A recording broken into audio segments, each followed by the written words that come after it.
Bien, bueno, vamos. Hoy es la segunda clase relacionada con la unidad 9 de prevención del lavado de activos y financiamiento del terrorismo.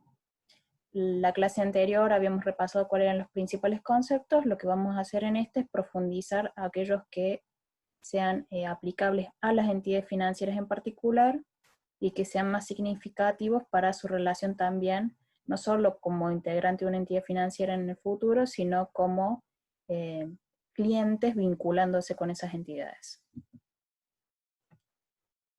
En la parte principal en la que vamos a estar trabajando es la parte superior de este esquema, que es el que está vigente en la actualidad en nuestro país. Respecto de los sujetos obligados, podemos observar los prints de pantalla en los cuales el sitio habilitado actualmente por la UIF permite realizar la inscripción de quienes cumplan los requisitos para ser considerados como sujetos obligados, y allí también tendrán que hacer los reportes ingresando con su usuario y su clave. Los reportes ya sean los sistemáticos mensuales, los reportes anuales de autoevaluación de cada una de las entidades o los sujetos, y los reportes de operaciones sospechosas que correspondieran.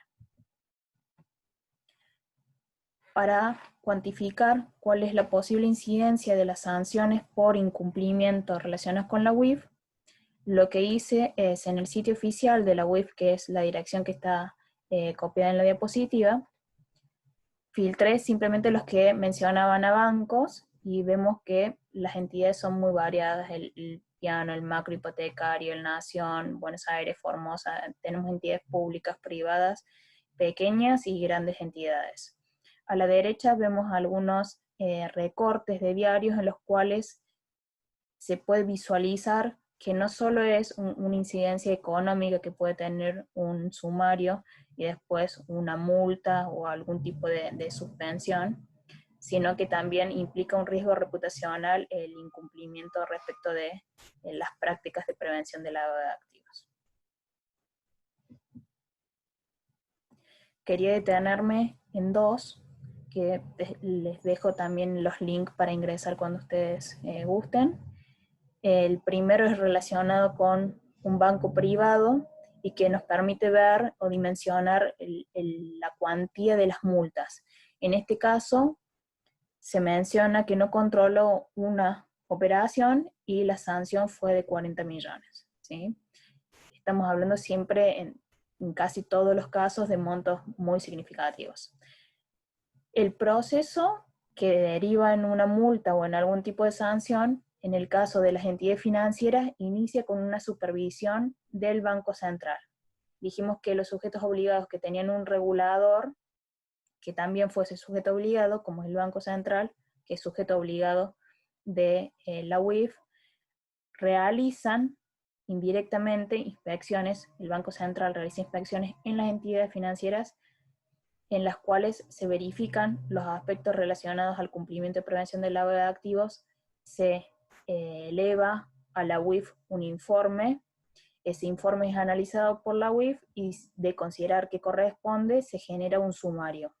Sumario es una instancia administrativa en las cuales se informa a las entidades cuáles son los presuntos incumplimientos y se les brinda la posibilidad a ellas de que respondan y aporten documentación respaldando que no existieron tales incumplimientos. Después eso termina en una tramitación. Normalmente las entidades designan abogados, se hacen gestiones significativas y se resuelve a través de una resolución que se publica en la página de la UIF, que eran un poquito los que veíamos en la diapositiva anterior, y normalmente si los resultados son que se ha verificado incumplimientos, se aplican sanciones como multas, que van de 1 a 10 veces el monto de la operación tentada o realizada. Si nosotros consideramos que dentro de las entidades financieras diariamente se cursan volúmenes muy significativos de miles de millones que se mueven de transacciones en cantidad y en monto, los posibles sanciones son así o más grandes. Entonces, es un riesgo al cual están expuestas las entidades en el caso de que no asignen los recursos correspondientes, no se capacite correctamente el personal, o no se brinde la debida atención al cumplimiento. En el otro de los casos que quería mencionarles, se habla también de una condena millonaria, pero en este caso, si bien recuerdo, eran 5 o 6 millones, otro banco privado, y sí quería, si me lo permite, compartir la nota, un pedacito en el cual se describe el caso, para que veamos qué tipo de incumplimiento es el que derivó en la sanción, más allá de la entidad en particular. Voy a dejar de compartir este archivo.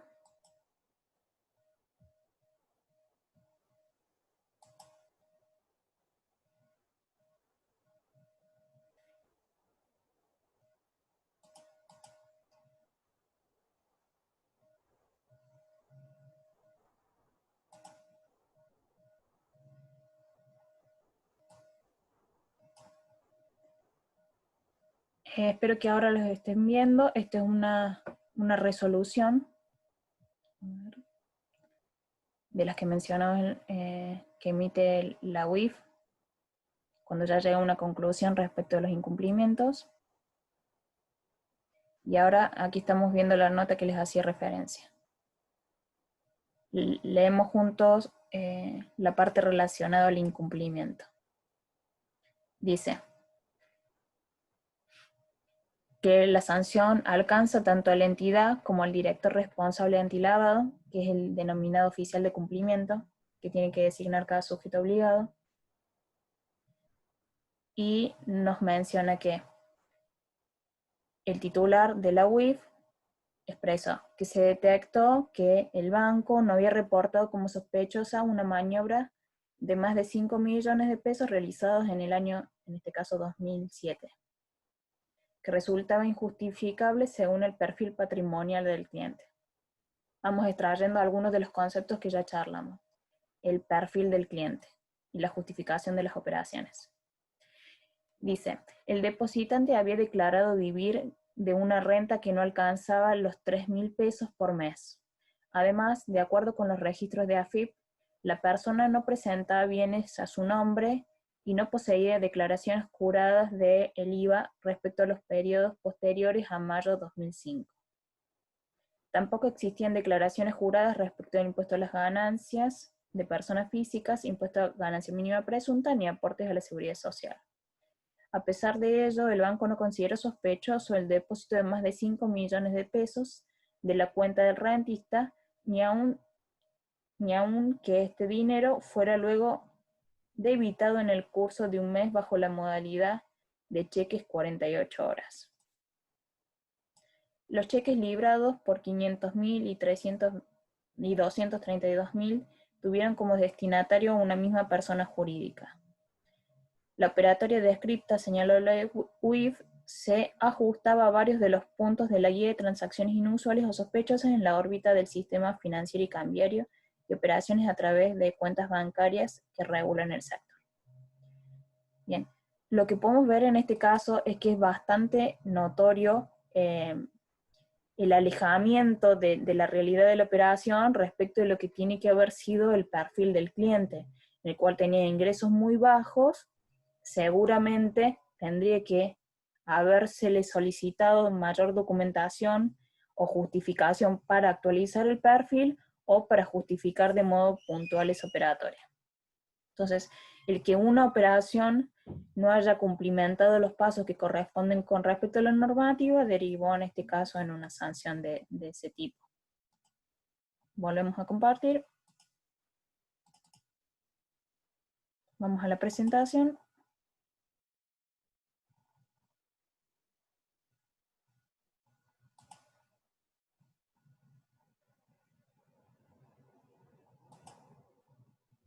Y continuamos.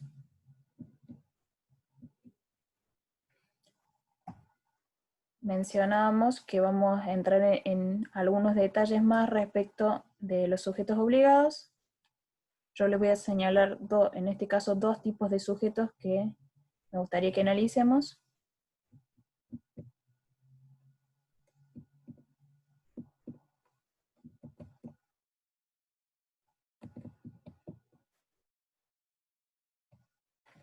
está pasando la diapositiva.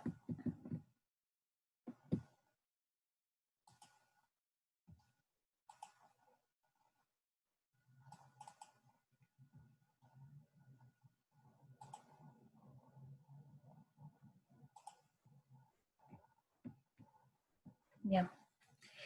Dijimos que estaban enunciados en el artículo 20. Si por ejemplo analizamos este punto, el inciso 17 dentro del 20 dice: los profesionales matriculados cuyas actividades estén reguladas por los consejos profesionales de ciencias económicas, excepto cuando actúen en defensa en juicio. Si nosotros leemos este párrafo aisladamente, consideramos que todos los matriculados en ciencias económicas son sujetos obligados. Si nosotros lo relacionamos con las resoluciones de la UIF que va emitiendo para cada uno de estos incisos y va reglamentando cuáles son las actividades y los límites específicos con los que tiene que operar cada uno de los sujetos de los incisos, vemos que el alcance no es en realidad para todos los profesionales matriculados en ciencias económicas, sino los que cumplen algunos aspectos.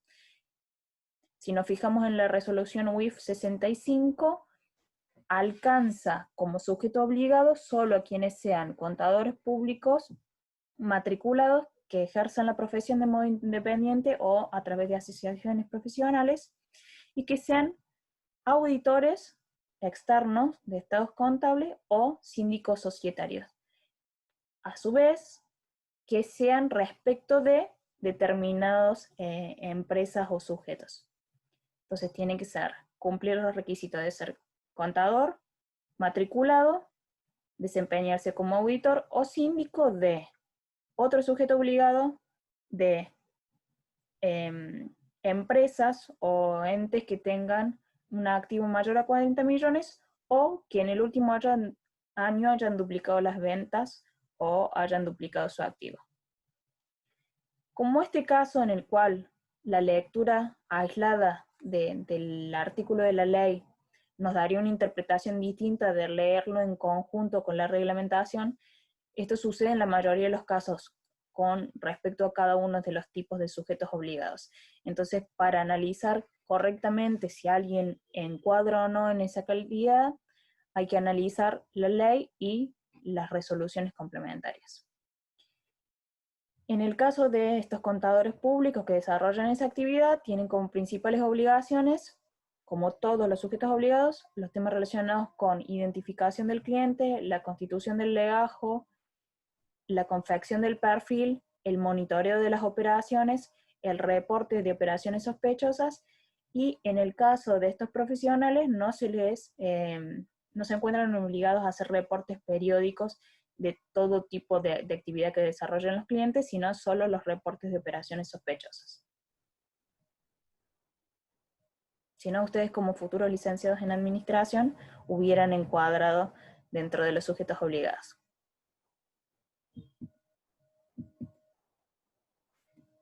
Avanzamos a otro artículo, y es el artículo 1 incorpora a las entidades financieras reguladas por la ley de entidades financieras como sujetos obligados.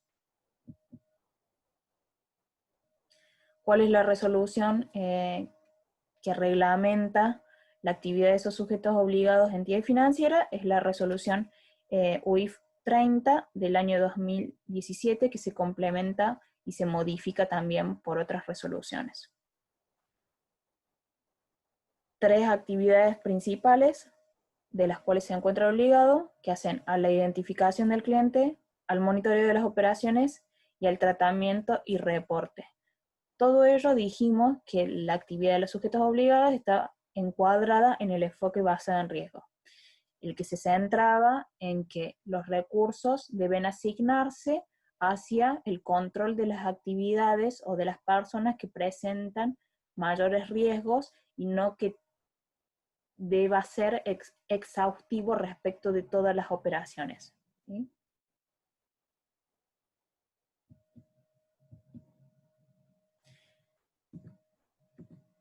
Los 3 puntos que mencionábamos como obligación son relacionados con cliente. Entonces, lo primero que vamos a hacer es ver en la normativa qué se entiende como cliente. Habla de todo tipo de persona, humana o jurídica, o estructura legal sin personería jurídica, como podría llegar a ser un fideicomiso, que por ejemplo puede tener un quit, solicitar un quit ante AFIP, y con eso estar habilitado a abrir una cuenta que va a ser administrada por su fiduciario, que es el administrador. Entonces, dentro de una entidad financiera, por ejemplo, podemos tener personas físicas, jurídicas, y el tema de un fideicomiso sería un ejemplo de una estructura legal sin personería jurídica. Habla con la que se establece de manera ocasional o permanente una relación contractual de carácter financiero, económico o comercial. Al hacer referencia a que incluye tanto las relaciones de manera ocasional como permanente, en la normativa anterior se diferenciaba o separaba las obligaciones que tenía el sujeto obligado respecto de un cliente que era llamado ocasional y un cliente que antes era llamado habitual. Esa discriminación entre ocasional y habitual en la actual normativa se eliminó. Anteriormente, para ambos tipos de clientes, ocasional y habitual, le correspondían los requisitos relacionados con la identificación, pero lo que era la confección o determinación del perfil solo era aplicable respecto de los clientes que eran habituales. Con esta modificación normativa del año 2017, al incorporarse el enfoque basado en riesgo, ya no se determina el trabajo que deben realizar los sujetos obligados en función a si el cliente es ocasional o habitual. Se borra esa discriminación, y lo que se trabaja es en base al riesgo del cliente, sea que realiza una sola operación o realiza periódicamente un conjunto de operaciones con la entidad. Y habla de relación de carácter financiero, económico o comercial. Esta normativa, y para que no sea malinterpretado, porque podríamos pensar que toda persona con la que se relaciona una entidad financiera con carácter, de modo contractual con carácter económico, podría incluir, por ejemplo, a los proveedores, se hace una aclaración adicional en la que llega a concluirse que los proveedores de bienes o servicios no serán calificados como clientes. Entonces, si es que no se complementan con otras actividades. Entonces, clientes, toda la persona con las que se relaciona la entidad financiera, excluyendo a los proveedores. De modo contractual, excluyendo a los proveedores. Ejemplos de identificación. Yo simplemente tomé un banco, en este caso el Santander, lo que nos muestra la página web de cómo se relacionan los clientes, ¿sí? En el caso de las personas físicas, las personas humanas, nos dice, permítanme, a ver un minutito.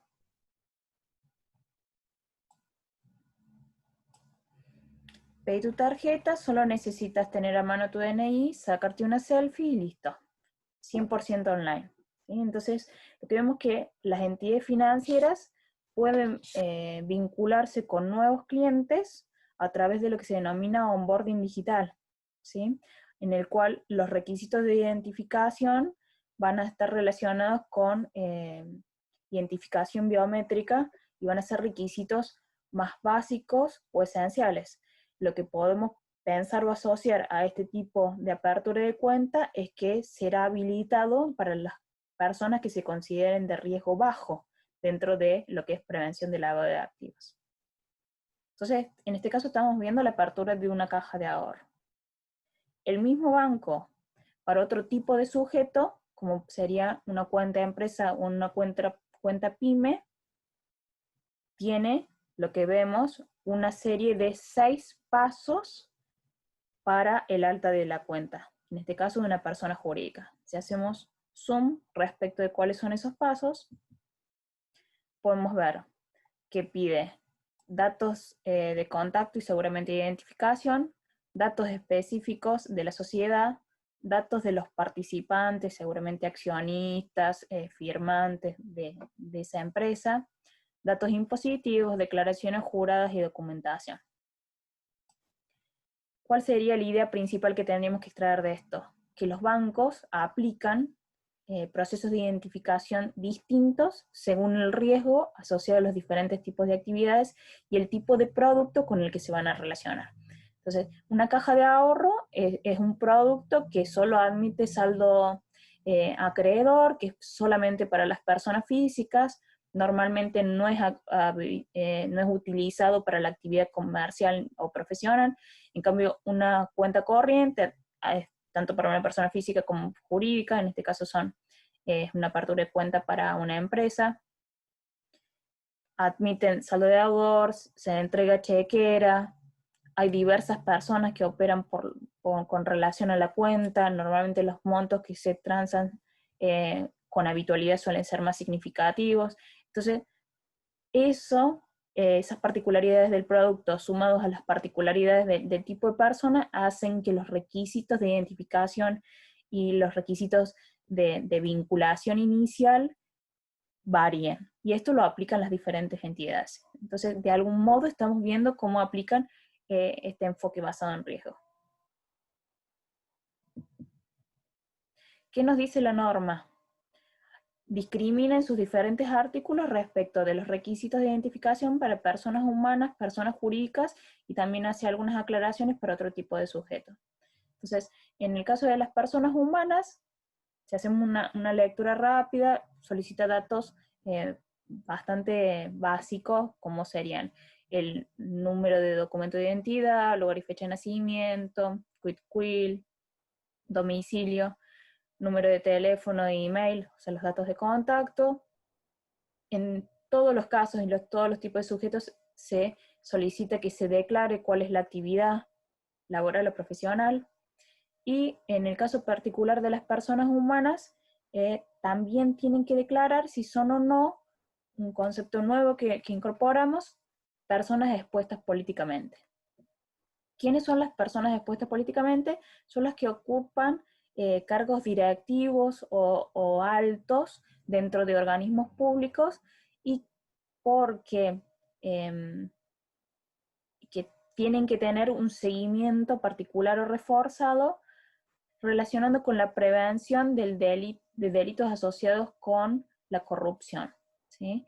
Entonces tienen que declarar si ellos, de modo directo, porque son empleados, o a través de una vinculación por consanguinidad o afinidad, respecto de alguien que sí fuese empleado o funcionario, son considerados personas expuestas políticamente. Acá tenemos una aclaración que es bastante interesante, que se relaciona con el onboarding digital y dice que lo previsto en cuanto a la identificación de este artículo es sin desmedro, sin perjuicio de métodos no presenciales de identificación por medios electrónicos sustitutivos de la presencia física. Entonces, el sacarse una selfie con la credencial o el DNI o hacer algún otro tipo de validación, como podría ser el arte de una cuenta previo a haber ingresado con clave fiscal al sitio de AFIP o haber ingresado con la clave correspondiente al portal de la provincia de Córdoba. Entonces, pasado una instancia de validación de identidad, habilitan la realización o el alta de productos. No es necesario que sea una vinculación presencial. En el caso de las personas jurídicas, ya notamos que son más la cantidad de requisitos y más específicos. Entre ellos se encuentran el contrato o escritura de constitución, el estatuto actualizado, el domicilio legal. Como dijimos, siempre se consulta el tema de la actividad realizada, la identificación de los apoderados, nómina de quiénes son los integrantes del órgano de administración, quiénes son los titulares del capital social, hasta llegar hasta los beneficiarios finales, que deben ser personas físicas, identificación de los propietarios y beneficiarios finales. Respecto de otros clientes, voy a destacar solamente una parte de uno de los puntos, que es la que nos permite entender también cómo podemos vincularnos con bancos que no tienen en principio mucha información de nosotros, igualmente quizás nos ofrezcan una tarjeta de crédito, una cuenta o algún paquete. Y nos indica que, salvo sospecha de prevención del lavado de activos, determinados clientes o determinadas personas podrán simplemente con los datos que brinde un empleador o un organismo gubernamental omitirse las declaraciones de datos identificatorios que antes mencionábamos. ¿Cuáles son? En el caso de que operen importes hasta 240.000 y correspondan a cuenta sueldo o cuentas fondo de cese laboral para trabajadores de la industria de la construcción. Estas cuentas son particulares de la industria de la construcción y se les abre una cuenta a cada empleado o obrero de la construcción. Mensualmente se les van haciendo aportes de un determinado porcentaje que no pueden extraer hasta que finaliza la relación contractual con ese empleador. Entonces, cuando se desvinculan, ya sea por renuncia o porque son despedidos o finaliza el plazo de vigencia del contrato que tenían, dada el nivel de estacionalidad o de que este tipo de trabajo es muy eventual en el tiempo, se prevé que al finalizar la relación contractual tengan esta especie de seguro de desempleo que se fue constituyendo o armando mensualmente, conformando y ajustando en función a los aportes mensuales que hacían los empleadores, y el empleado lo puede disponer cuando finaliza la relación con ese empleado. Entonces, cuentas sueldo o asimilables hasta 240.000 y importes mensuales menores a 30.000 vinculados con planes sociales. Vemos de nuevo un ejemplo del enfoque basado en riesgos, que van a existir menos controles o van a ser más flexibles los modos de obtener la información en aquello que presenta montos que conllevan a riesgos más acotados. Además que los empleadores tienen que cumplir con otro tipo de declaraciones, como el F931 y demás, en los cuales ya están enmarcando la relación y los ingresos o el origen de lo que van a ser esos ingresos en alguna actividad declarada.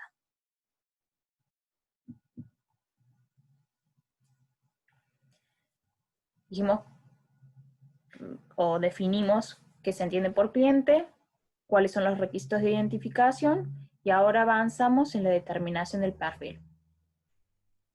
Rápidamente repasamos lo que decíamos el lunes, de que desde antes de iniciarse o al momento de querer iniciarse una relación comercial con un nuevo cliente, debe categorizarse el nivel de riesgo del lavado de activos en alto, medio, bajo, y el nivel de seguimiento o monitoreo o debida diligencia está relacionado con ese nivel. Tiene que ser el debida diligencia común o estándar, reforzado, simplificada. Y que el plazo de actualización de los legajos de los clientes con la información de identificación y de operaciones y de conformación del perfil tiene que ser actualizada también en función de ese riesgo en 1 año, 2 años o 5 años. También hablamos de que hay que conformar un perfil documental con documentación patrimonial, económica y financiera, ¿sí? Antes, la normativa anterior, por ejemplo, la resolución 121-2011, establecía que era documentación patrimonial, económica, financiera y tributaria. Después surgen determinadas modificaciones normativas en las que se aclara que la información tributaria es confidencial y que no estaban los clientes obligados a aportarlas a las entidades financieras. Entonces, la información o documentación tributaria queda sujeta a que sea el cliente quien desee entregarla, quizá en reemplazo de alguna información o documentación patrimonial. Por ejemplo, en vez de presentar una manifestación de bienes, quizá presente bienes personales, pero no es la entidad la que puede exigirle esa presentación, sino que el cliente a su opción, por ejemplo, porque no quiera costear los gastos que representan una manifestación de bienes, que la haga un contador público, que esté matriculado y que pase y pague los cánones correspondientes al consejo, pueda presentar la declaración impositiva que haya realizado en el último vencimiento de bienes personales, por ejemplo. Pero eso ya es a opción de cada cliente. Dijimos también que en función al historial que se registre en cada entidad de cómo son los movimientos en periodicidad y en cuantía económica acumulados por clientes, se iba a conformar un perfil transaccional para entender cuál es la lógica esperable en el futuro respecto de cómo viene operando un cliente en particular.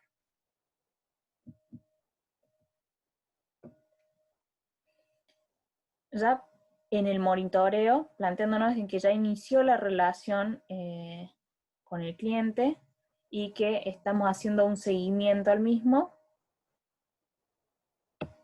vemos que el perfil transaccional, como decíamos,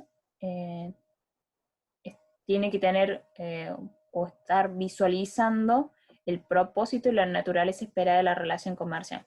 ¿Cómo se hace eso? Normalmente cuando nos vinculamos con las entidades financieras, nos consultan a través de alguna declaración jurada o algún formulario, o simplemente en un diálogo con el oficial de cuenta que después documentan cuáles son los productos con los cuales pretendemos iniciar nuestra relación con la entidad y cuáles son los que en el futuro también potencialmente vayamos a ir incorporando. En cuanto al monitoreo, la norma define que deben documentarse o establecerse en cada entidad, en particular conforme a su propio perfil de riesgo de lavado de activos, cuáles serán los controles de operaciones y las alertas que se han diagramado para profundizar los análisis de las operaciones de los clientes. Y que esas alertas tienen que estar sistematizadas para que exista menor posibilidad de que no sean tratadas o alguna pase desapercibida.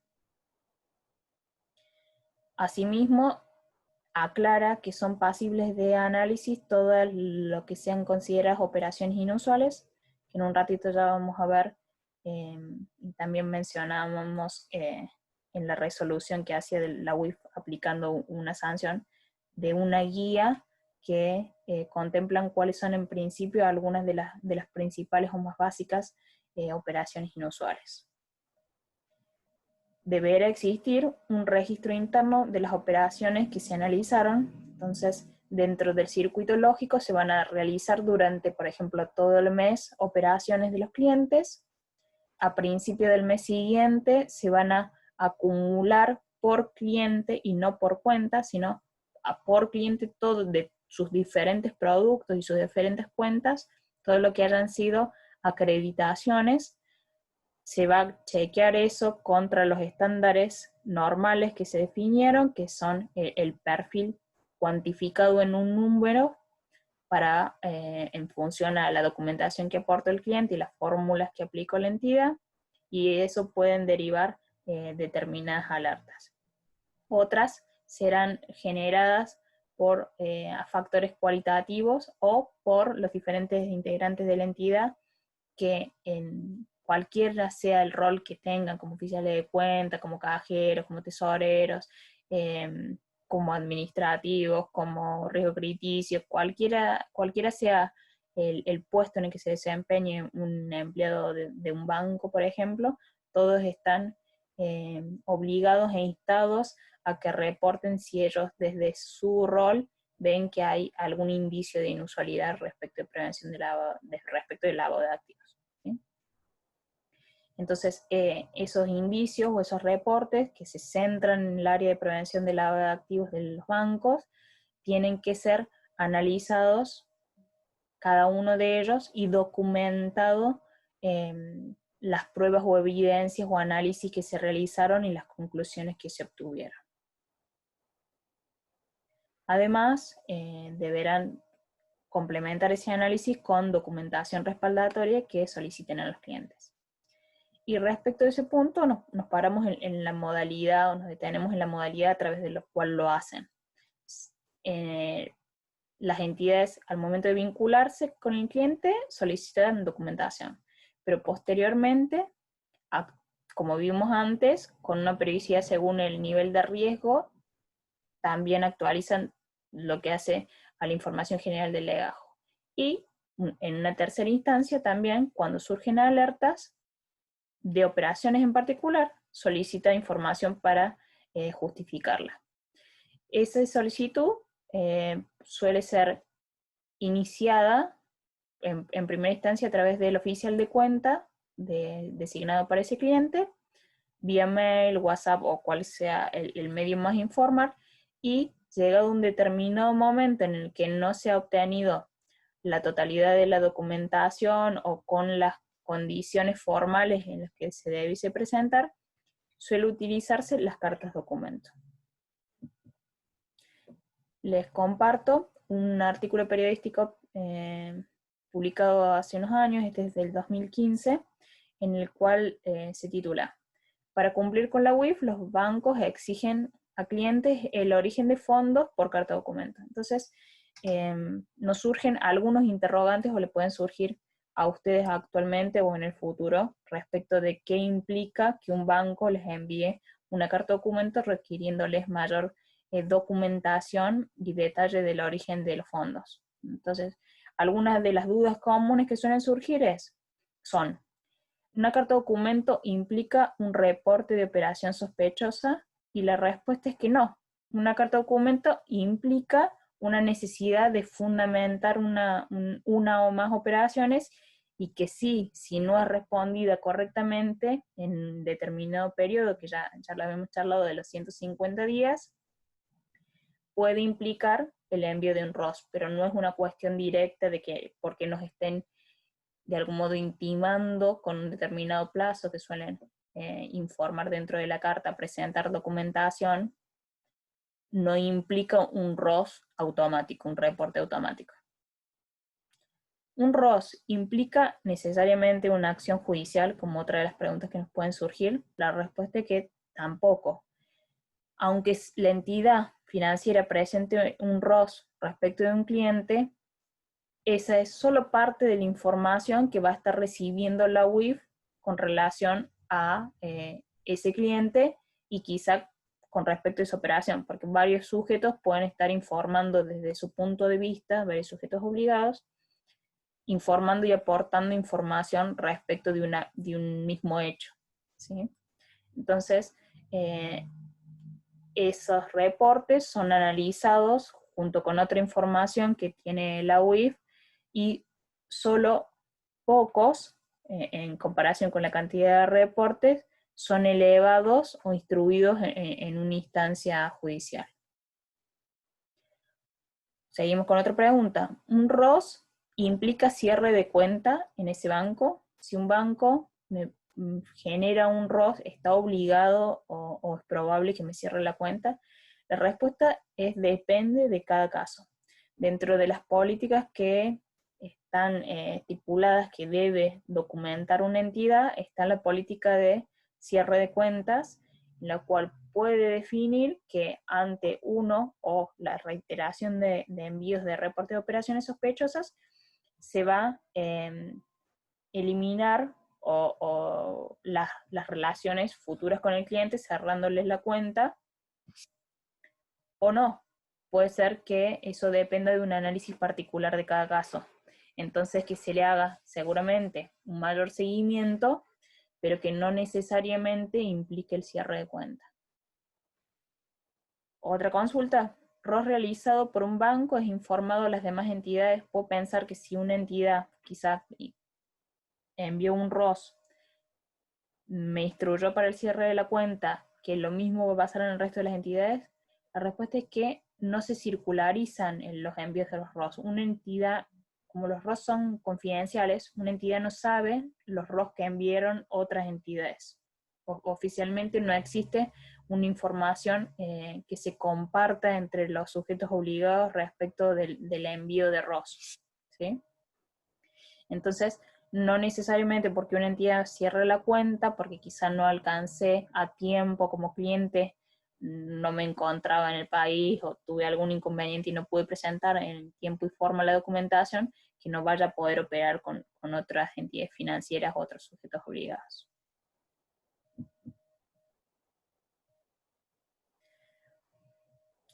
Ya vamos a centrarnos un poquito más en lo que es operación inusual y operación sospechosa. Decimos que una operación inusual es aquella que no tiene a priori una justificación respecto del conocimiento actual que tenemos como sujetos obligados de un cliente particular. Entonces, que es una alerta inicial. En cambio, una operación sospechosa es la derivación o la conclusión de una operación inusual que no alcanzó de modo suficiente a ser justificada, ya sea porque no tenemos la documentación suficiente o porque no encuadra con el perfil del cliente o tenemos sospechas de que esa documentación no es correcta, ¿sí? Les invito ahora a compartir un videíto en el que se dan algunos ejemplos de operaciones inusuales y sospechosas.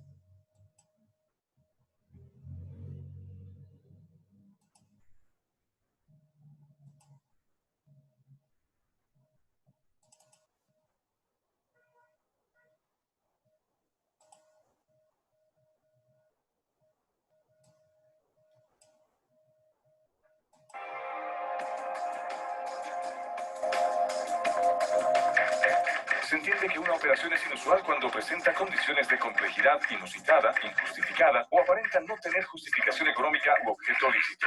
La operación o transacción de características inusuales alcanzará calidad de sospechosa cuando el cliente se niegue a proporcionar mayor información o cuando las explicaciones y los documentos presentados sean marcadamente inconsistentes, incorrectos o no logren eliminar la duda que tiene el sujeto obligado.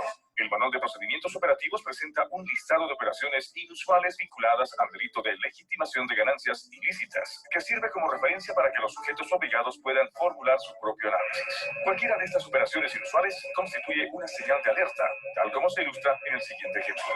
Una organización criminal dedicada al narcotráfico requiere lavar $150,000, pero necesita que un testaferro realice la tarea de legitimar esos fondos a través de la colocación en diferentes productos financieros. Por eso, contactan a Don Richie, un mecánico que, tentado por la posibilidad de ganar dinero fácil, acepta ser palo blanco de los narcotraficantes. Don Richie tiene una cuenta corriente en el Banco de la Fortuna, pero desde hace 5 años no realiza transacciones significativas y su cuenta prácticamente se encuentra inactiva. Sin embargo, cuando los criminales le entregan los $150,000, Don Richie deposita parte del dinero en su cuenta corriente, realizando varias transacciones por montos inferiores a $10,000. Operación inusual. Clientes que depositan pequeñas pero frecuentes cantidades de dinero en efectivo, constituyendo importantes relevantes la suma de todos los depósitos. Don Richie, además, abre una caja de ahorros en el Banco de la Fortuna, con un depósito inicial de $5,000 en efectivo. Y luego, diferentes personas depositan en esta misma cuenta montos inferiores al umbral de los $10,000, desde varias sucursales en distintos puntos del país. Operación inusual.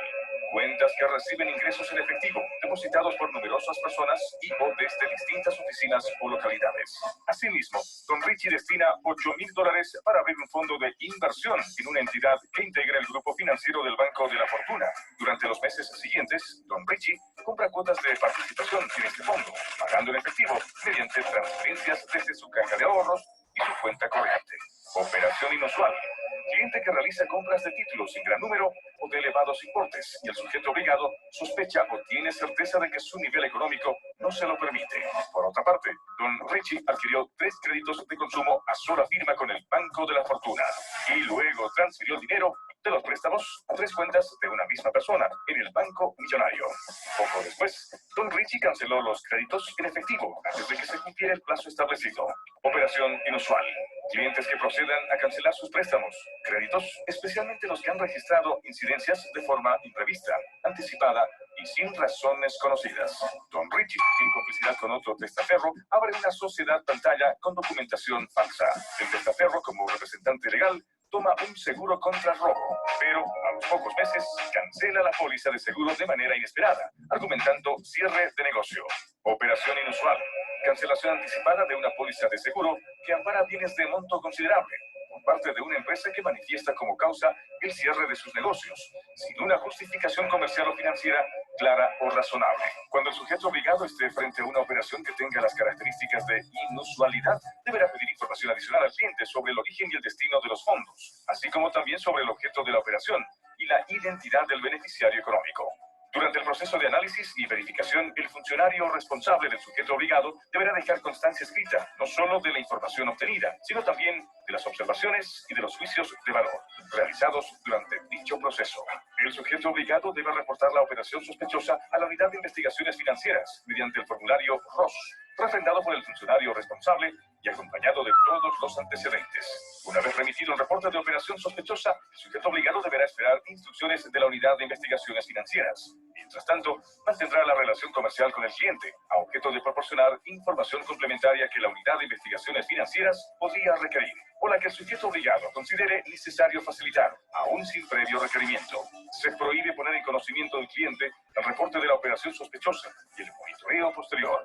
La legitimación de ganancias ilícitas es un problema de todos, y es deber de todos combatirla.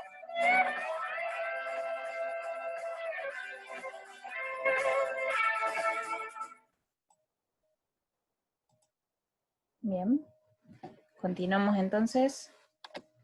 Vamos a volver a compartir la presentación.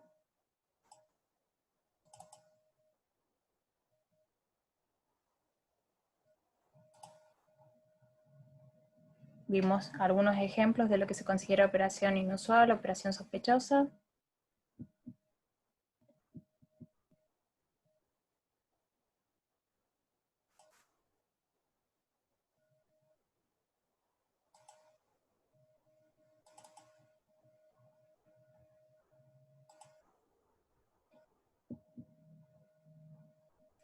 Respecto de indicios de inusualidad, en esos ejemplitos que veíamos en el video, algunos de los que están aquí mencionados también se repetían.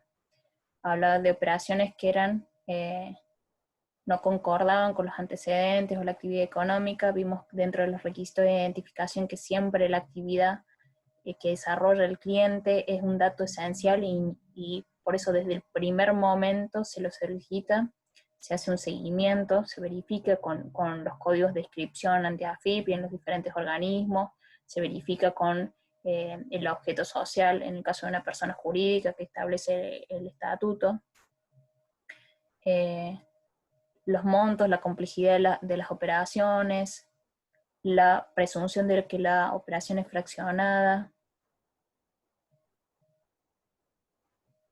entre otros posibles indicios. Ahora lo que vamos a compartir es esta guía de transacciones tendientes a identificar operaciones inusuales, los cuales son una serie de ejemplos o casos específicos para las entidades financieras porque se relacionan al 100% con operaciones bancarias. Vamos a compartirlo.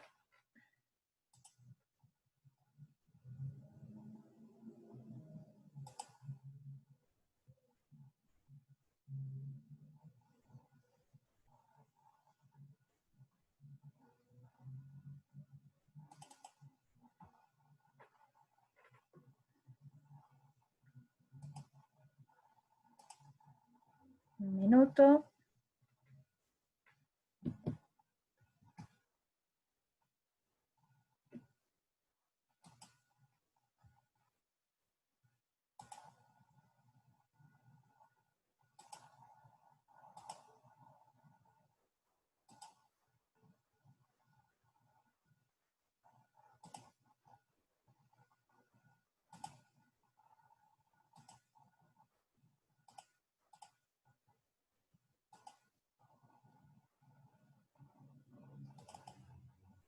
Bien. Como dijimos, estos son indicios de inusualidad que una vez detectados hay que profundizar en el análisis. No implican necesariamente el reporte de una operación sospechosa. Relacionados con las cuentas bancarias, ¿sí?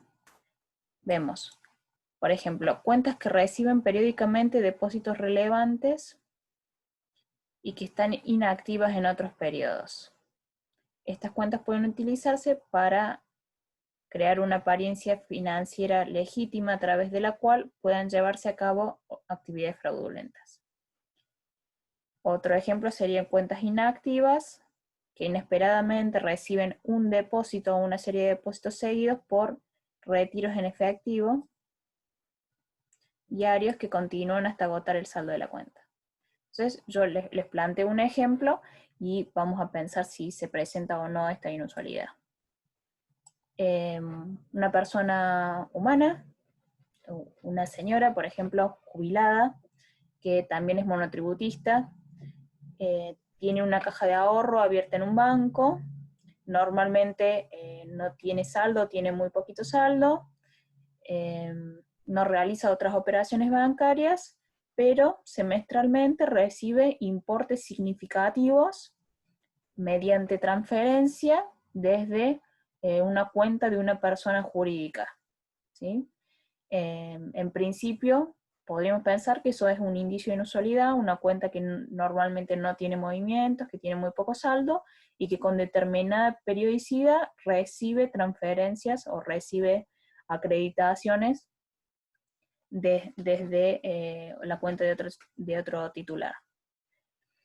Eso es una inusualidad, pero si uno profundiza el análisis, no necesariamente es una operación a reportar. ¿Cuál sería, por ejemplo, un caso en el que encuadraría que esa persona, que está inscrita como monotributista, tiene una actividad por lo cual los ingresos son estacionales o periódicos? Por ejemplo, si esa persona fuese arrendadora, sí, de un campo, o sea, si fuese titular de un campo, lo tiene en alquiler y recibe los alquileres, por ejemplo, semestral, eso justificaría la operación, y algo que empezó siendo una operación considerada inusual, aportando la documentación y las declaraciones correspondientes, que serían la inscripción ante los organismos como arrendadora en inmuebles rurales, alquiler de inmuebles rurales. Después, que presente el contrato, que el contrato con ese inquilino esté debidamente o sellado o intervenido por un escribano, que en la lectura de ese contrato se extraiga que las acreditaciones o los pagos van a ser de esa periodicidad semestral. Mejor si se analiza o se detalla en el contrato las fechas específicas, entonces se puede machar o se pueden contrastar las fechas de la recepción de las transferencias con las fechas establecidas en el contrato. También se analizará si los montos o las cuantías se corresponden de modo lógico. Si, por ejemplo, en el contrato se definía que el pago sería determinada cantidad de quintales, si tomando una cotización de pizarra, por ejemplo, Rosario, da respecto a esa cantidad de quintales, si fuesen fijos, un valor lógico, o si fuese variable, algo lógico relacionado con la zona en la cual se encuentra el inmueble. Así que se hace un análisis mucho más concreto respecto de la operación. Se solicitará también una declaración jurada del origen de esos fondos, en la cual tiene que coincidir con la documentación que se aporta y con la realidad que se observa en la cuenta. Entonces, este es un ejemplo de una operación que nace como inusual, que se profundice el análisis y que la conclusión es que no corresponde el envío de un reporte de operación sospechosa, sino que tiene que toda esa lógica y análisis documentarse para el cierre de la alerta que generó esa inusualidad. Continuamos con algunos otros casos. la negación o la negativa de un cliente a brindar mayor documentación o explicaciones es un indicio de inusualidad.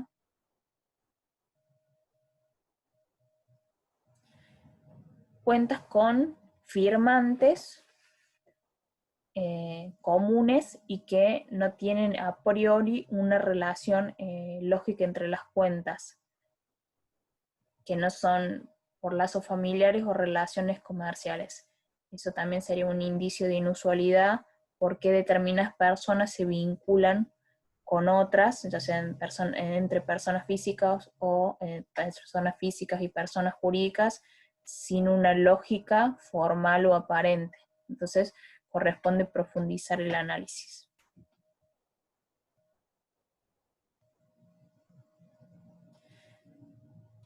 La existencia de una o más cuentas abiertas y con coincidencias de direcciones, y que en principio no exista una razón legal o económica que las relacione. Entonces se analizan también las direcciones de las cuentas, quiénes son en combinaciones o vinculaciones de los titulares de las cuentas con sus firmantes y con las direcciones declaradas.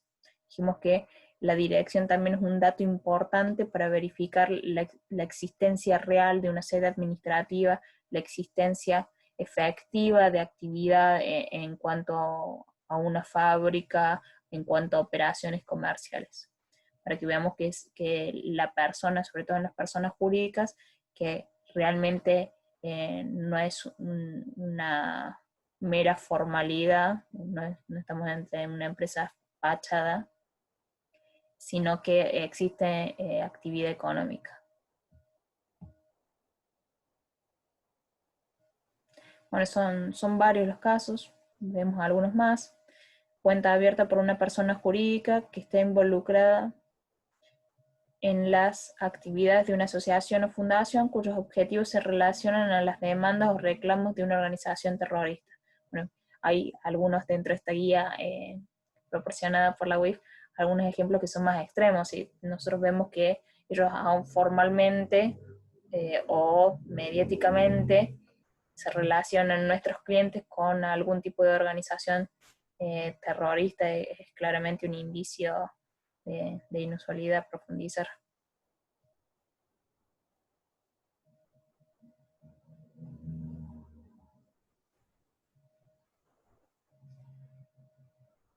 Por ejemplo, cierre y apertura de nuevas cuentas del mismo titular o a nombre de familiares o terceras personas sin dejar pistas documentales.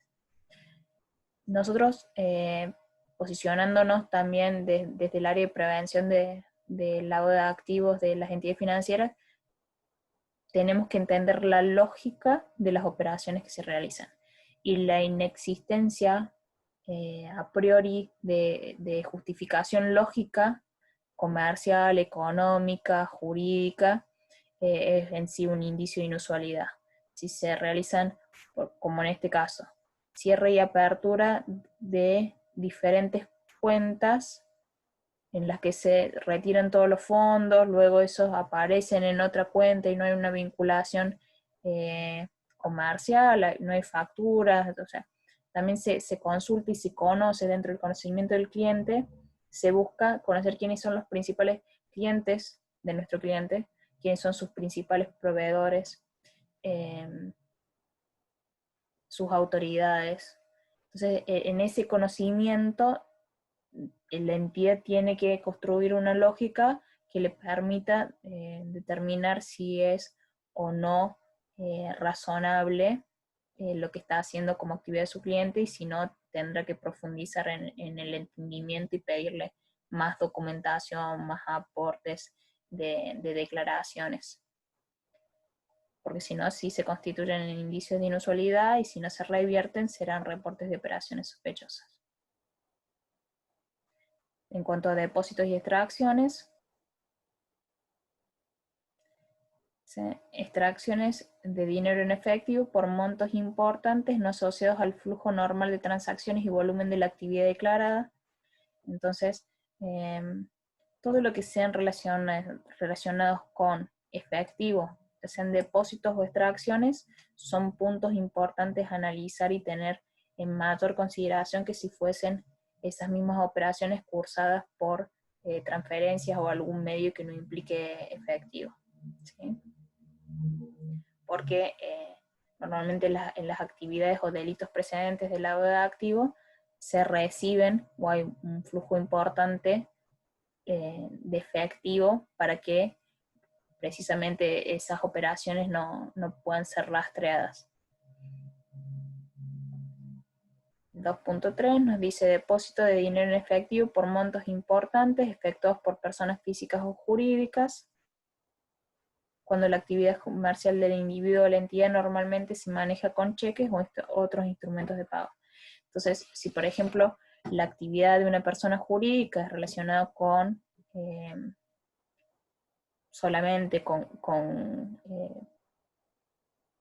facturación y ventas a el Estado Nacional y el Estado no paga, por ejemplo, en efectivo, y ellos hacen o realizan acreditaciones o depósitos en efectivo, no tiene lógica lo que declaran como actividad respecto de la forma en la que reciben los ingresos.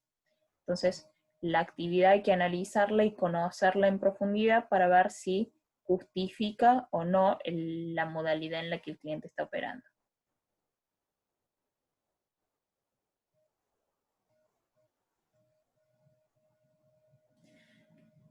2.7, depósitos de extracciones de dinero en efectivo en cantidades por debajo de 280.000 repetidas en cortos periodos de tiempo.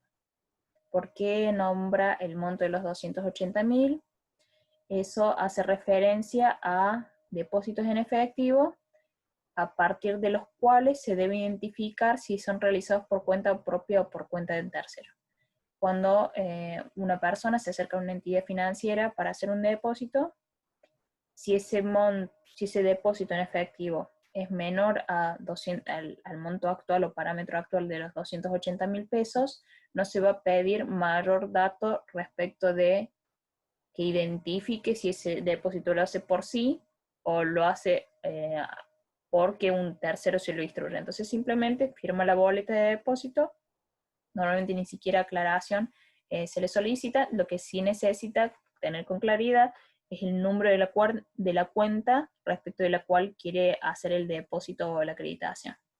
Entonces se acreditan esos fondos.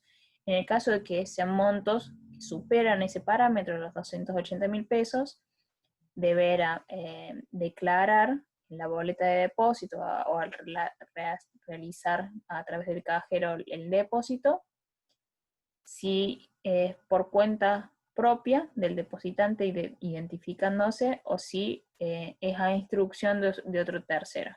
Entonces queda más documentado y respaldado cuál es el origen de esos fondos, ¿sí? Entonces si por ejemplo una persona se acerca para hacerle un pago a un proveedor, que va a hacerlo a través de un depósito en efectivo en la cuenta de ese proveedor, si el monto es significativo más allá de ese parámetro, declarará que lo está haciendo en función al nombre de la empresa y después podrán la empresa que recibe ese depósito ante la consulta del banco mostrarle, por ejemplo, las facturas que emitió a ese cliente y por las cuales el cliente estaba haciendo el pago en esa modalidad. Por eso sería un indicio de inusualidad que, conociéndose ese parámetro a partir del cual hay mayor control, se efectúen depósitos frecuentes en cortos periodos de tiempo y que buscan eludir ese mayor control. Entonces son depósitos por montos un poco inferiores. Entonces hacen presumir que se está buscando no brindar mayor información.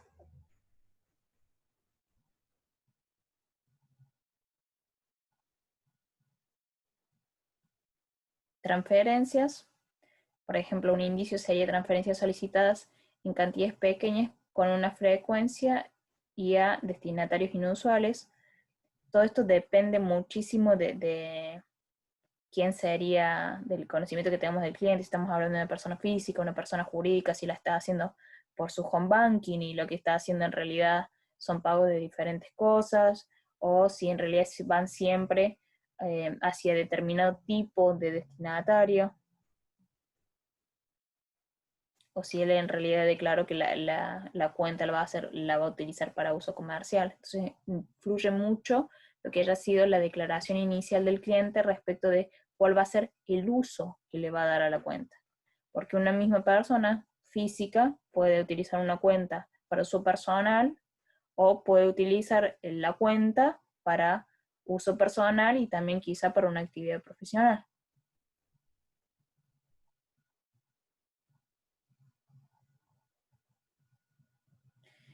Analizando las características del cliente o su actividad comercial, por ejemplo, personas jurídicas de propiedad de individuos del mismo origen o con participación de diversos individuos del mismo origen de jurisdicciones consideradas no cooperativas.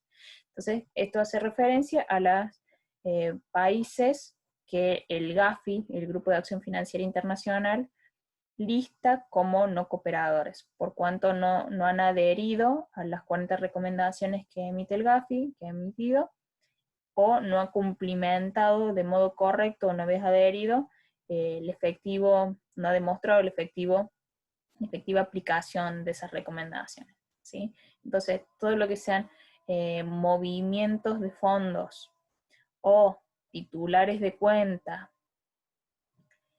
o actividades comerciales relacionadas con estos países van a presentar indicios de inusualidad que deberán ser analizados con mayor detalle.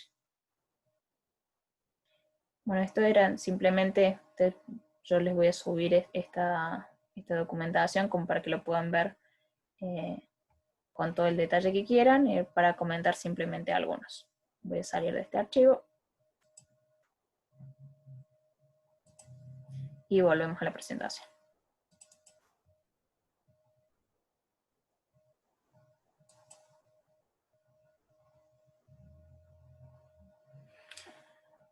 Retomamos el ciclo, dijimos las operaciones se realizan o se intentan realizar, se analizan, se determina si existe o no inusualidad, considerando estos parámetros y otros que mencionamos antes, se profundiza el análisis, se determina la necesidad de enviar un ROS, o se justifica y documenta la conveniencia de no enviarlo. En caso de que corresponda enviarlo, se envía a través de lo que dijimos, era la página web de la UIF, ingresando con el usuario y la contraseña del sujeto obligado en particular. Cuando se hace el envío del ROS, se detalla los datos del cliente, los datos de la operación que se está reportando y la justificación de por qué se realiza ese reporte. El envío del ROS es un envío fundado respecto de qué se analizó como inusualidad y cuáles fueron las acciones que se hicieron a continuación y las conclusiones extraídas, que son las que no permitieron justificar de modo correcto la operación. Volvemos a recordar los plazos porque son importantes. Recordamos el hecho de que los envíos de ROS son confidenciales, que no pueden ser revelados ni a otras personas dentro de la organización. Dentro de un banco no puede ser difundido cuáles son los ROS que se envían a los clientes, simplemente las áreas específicas de prevención del lavado de activos y el sujeto obligado conocen, y la auditoría interna o la auditoría externa con ciertas restricciones pueden llegar a conocer la cantidad de ROS o de algún modo, en caso de que estén haciendo, por ejemplo, una inspección, el Banco Central también tener conocimiento. Vamos a ver rápidamente unos casitos de aplicación, los vamos a conversar y con eso vamos a cerrar esta clase de hoy. Yo los voy a leer en voz alta y vamos a mencionar si existe o no algún indicio de inusualidad y si corresponde o cuál es la gestión que corresponde realizar. Nos dice: usted trabaja en el área de tesorería de una sucursal bancaria y es el encargado, entre otras funciones, de permitir el ingreso a cajas de seguridad. ha observado que una persona que declara solo poseer ingresos relativos a su jubilación accede al menos 3 veces por semana a su caja, incrementándose cada día más dicha frecuencia. Dicho cliente tiene a su nombre una caja de seguridad de alquiler y una caja de ahorro asociada a la percepción de dicho beneficio de la seguridad social. Nos preguntamos entonces, ¿las normas de prevención del lavado de activos resultan aplicables al servicio de alquiler de cajas de seguridad? Es algo respecto del alcance que no hemos charlado, pero todas las actividades que realicen los sujetos obligados están alcanzadas por las normas de prevención del lavado de activos. Las entidades financieras pueden brindar el servicio de alquiler de cofres o caja de seguridad, que normalmente lo hacen en sus sucursales a quienes ya son clientes, tienen algún otro producto normalmente, y por lo tanto, sí, sería la respuesta, resultan alcanzables las normas de prevención al servicio de caja de seguridad de alquiler. O sea que este caso debería ser analizado en el marco de las medidas de prevención del lavado de activos. En caso afirmativo, ¿observa algún indicio de inusualidad? Nos planteamos primero el conocimiento del cliente, entonces decimos es una persona humana, jubilada,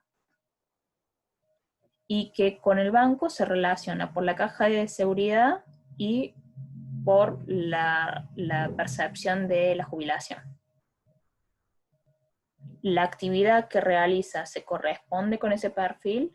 La actividad es un ingreso muy frecuente y cada vez más frecuente a la caja de seguridad del cliente. Normalmente los ingresos a la caja de seguridad se relacionan con o el mantener o el extraer valores o documentación que se considere relevante como para ser resguardada con esas medidas de seguridad, ¿sí? No es habitual que los ingresos sean frecuentes en el caso de que no haya una actividad comercial o de flujos de fondos o de dinero que la justifique. Entonces, que un jubilado se acerque al banco 3 veces por semana para acceder a esa caja es un indicio de inusualidad porque no sería algo frecuente en relación a su perfil y actividad declarada. ¿Qué acción, continuando con la consigna, en caso afirmativo, qué acción deberá efectuar al respecto? Si nosotros estamos trabajando en el banco y somos encargados de esa área, tendremos que elevar un reporte, un aviso interno por el canal o la dinámica que se haya previsto en la organización en particular, informándole al área o a la gerencia de prevención del lavado de activos la presencia de esta inusualidad, ¿sí? Como para que ellos profundicen el análisis. Continuamos con el siguiente.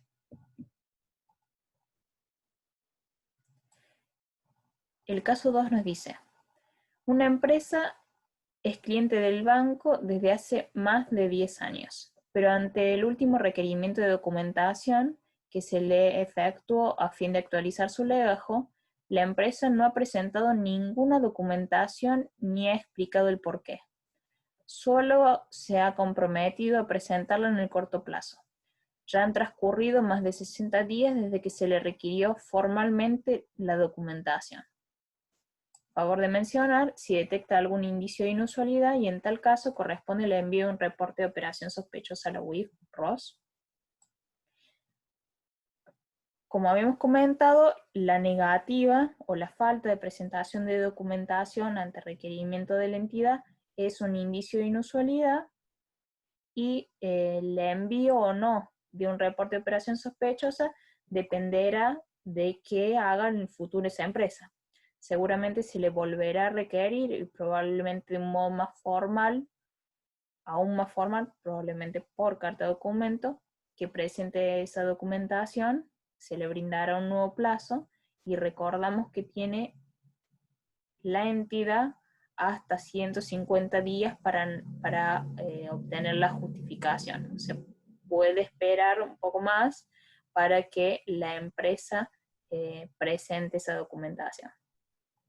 Si adicionalmente dentro del análisis del cliente la falta de documentación se une a otros indicios que hacen presumir que no va a presentar la documentación o que hay alguna actividad sospechada de lavado de activos, no tiene por qué esperar los 150 días. Dijimos que si ya la sospecha es más firme respecto de los datos que puede obtener la entidad, empiezan a computarse los 15 días desde ese momento y tienen que efectuar el reporte. Entonces, en este caso, habría que profundizar un poco más en qué va a pasar al futuro y si hay o no alguna información adicional, como para complementar el análisis actual. Otro caso nos dice que la empresa propietaria de una cadena de supermercados que hace poco abrió una cuenta corriente en el banco efectúa depósitos en efectivo diariamente, por montos significativos, incluyendo billetes de baja denominación y monedas, pero no ha superado el monto de calificación asignado por la Unidad de Prevención del Lavado de Activos y Financiamiento del Terrorismo. Entonces no ha superado el monto cuantitativo determinado para su perfil. Pese a que sea un cliente nuevo, que no tenemos demasiado conocimiento, sí lo tenemos respecto de su actividad y el tipo de flujo de fondos que debiese tener relacionado con ella. Entonces, depósitos diarios por montos significativos en otro tipo de actividad sería un indicio de inusualidad, pero no en una cadena de supermercados, ¿sí? Entonces, nos pide mencionar si hay algún indicio de inusualidad. En este caso, no la hay. ¿Corresponde el envío de un reporte de operación sospechosa a la UIF? No corresponde. Además, tampoco se presenta otro indicio que podría haber sido, que nos aclara que no, que sus operaciones hubieran superado lo que estaba justificado conforme a la documentación que había presentado para armar su perfil. En este caso nos aclara que no está sucediendo eso. Algunas opciones múltiples nos dice: los clientes que sean personas expuestas políticamente, PEPs. A. No podrán realizar aperturas de cuentas bancarias sin que las mismas sean informadas a la UIF. P. Deben reportarse a la UIF en el reporte sistemático mensual informando el monto acumulado de sus operaciones. C. Conllevan el envío de un ROS por cada una de sus operaciones que realizan. Y D. Deben tener un seguimiento reforzado de sus operaciones. La respuesta correcta es la D. Implica un seguimiento reforzado que no conlleva necesariamente al envío de un ROS y tampoco tienen un reporte en el que sistemático, mensual o habitual en el que se informen todas las operaciones de quienes son PEPs. Y sí pueden abrir todo tipo de cuentas, o sea, no están limitados en cuanto a las relaciones que van a tener con el banco, sino que van a tener ya durante la vigencia de la relación un mayor seguimiento, un seguimiento reforzado. El enfoque basado en riesgos implica: A. Centrarse en mitigar el riesgo reputacional del banco. B. Aplicar acciones generales a los clientes con independencia de las características y la actividad de cada uno de ellos. C. Minimizar el riesgo de contagio a otras entidades financieras. D. Mejorar la evaluación del GAFI respecto de cada entidad bancaria en particular. O E. Presentar correspondencia con los riesgos identificados, permitiendo tomar decisiones de asignación de recursos propios de manera más eficiente para la prevención del lavado de activos. Y la respuesta correcta es la E. Nos permite identificar los riesgos a través de una autoevaluación que tienen que hacer las entidades de modo anual y una identificación de los riesgos de cada uno de sus clientes, y permite asignar los recursos de manera más eficiente para la prevención del lavado de activos. No es el objetivo mitigar o disminuir el riesgo reputacional del banco. No es tampoco el objetivo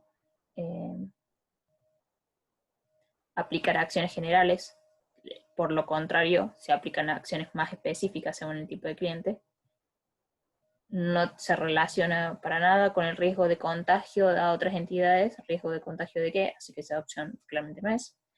Y la evaluación del GAFI no es respecto de cada entidad, sino que hace a los países en particular. los países, no por entidad.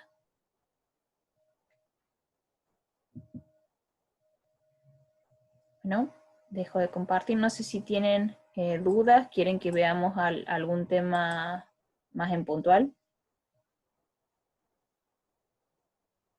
Si quieren habilitar sus audios.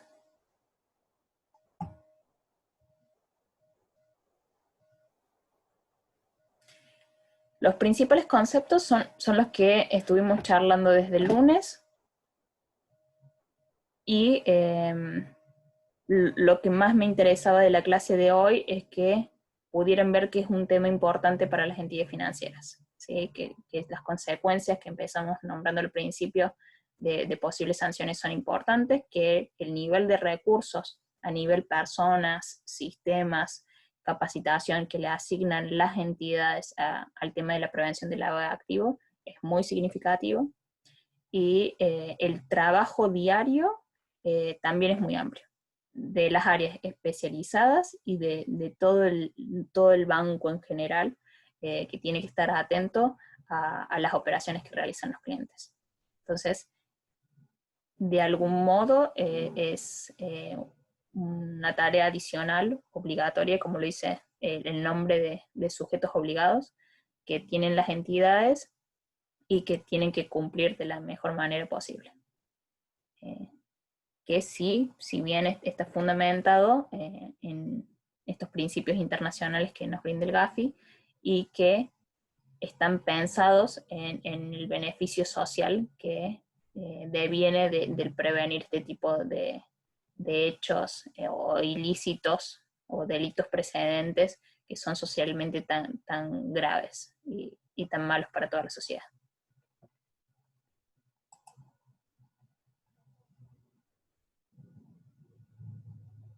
Bueno, Guido dice que se entendió.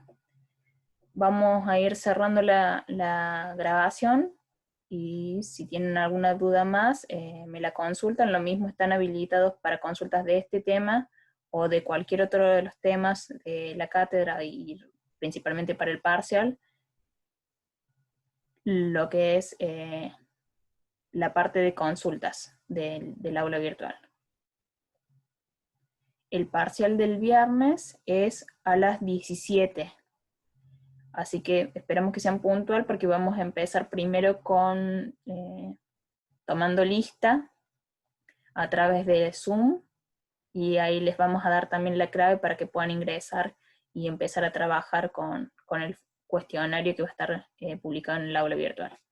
La modalidad es la misma que el primer parcial, es cuestionario, también son varias preguntas, y son de la unidad 5, 6, 8 y 9, incluyendo respecto de la 9, que es la que también estuvimos repasando hoy, lo que dimos hasta el día lunes. Bueno, muchas gracias a todos y nos vemos el viernes. Chao, chao.